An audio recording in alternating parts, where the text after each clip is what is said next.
there's a lot of them, but we'll cover a few. You know, there's Leviathan, who covers a lot of the pride issues that we have. There's Baal, who has a lot to do with corruption of the soul in a lot of different ways. It can be corruption regarding greed and lust, and, you know, so he can cover a lot of things.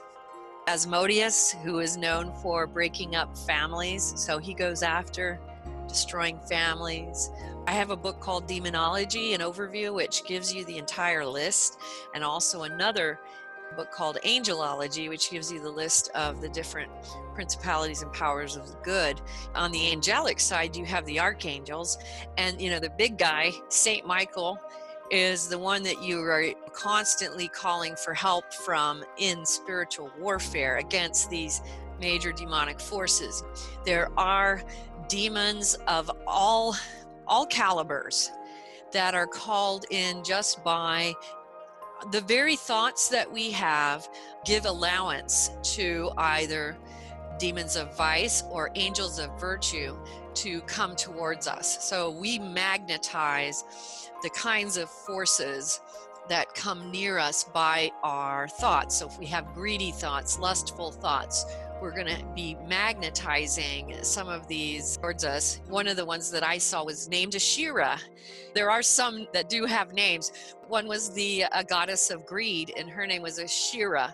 There's also the gull, which is a demon of messed up sexual energy. When you're falling for lower sexual energies, that type of thing, and it's the gull. When that is a measure above what would be the succubuses and the incubuses, which are a lower level of the issues of lust and sexual demons.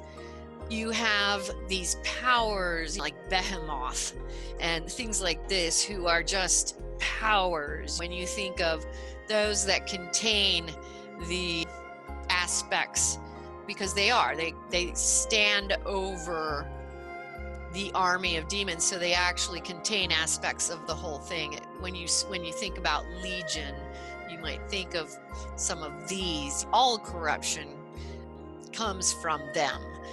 On the other hand, on the angelic side, you have the angels of the virtues as well.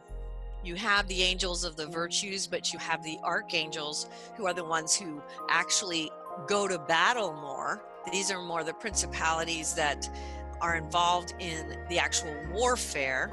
The angels of the virtues are actually more involved in the cultivation that we engage in. And then, of course, there's all these different orders of the angelic that work in the purification and the discrimination process and discipline of the soul as it reaches towards a higher construct. So you have all of these elements that are working around us all the time.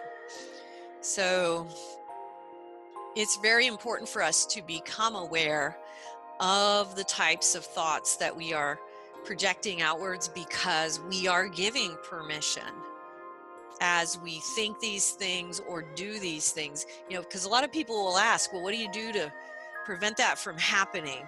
Part of the way that you start preventing that sort of thing is that you become able to discriminate between the way that you think, because you want to stop giving permission to lower level entities to come near you.